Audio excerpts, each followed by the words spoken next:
Ku është lumturia reale? Ajo është në xhenetin e Allahu xhalla xhelalu.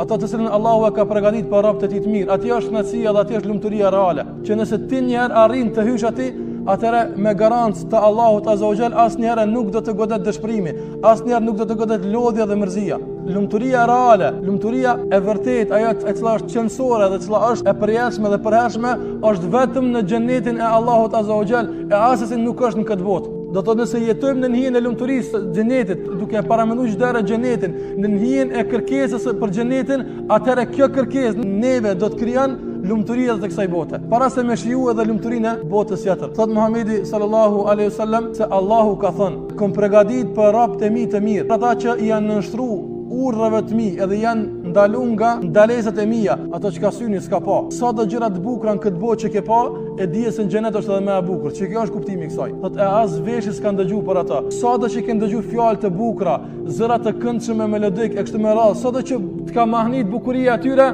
dije se Allahu ka përgatitur diçka në xhenet që ka skeni kur për të. Edhe më tepër se kjo, edhe si ka rënë men kur njerit në këtë botë. Do thot men ulën njerë dhe mendo se çka mas bukur ki qef me pas. Ty ku përfundon mendja jote, aty fillon bukuria e xhenetit. Kjo është lumturia reale. Ajo që ka përgatitur Allahu xhalla xhelalu për robët e tij të mirë.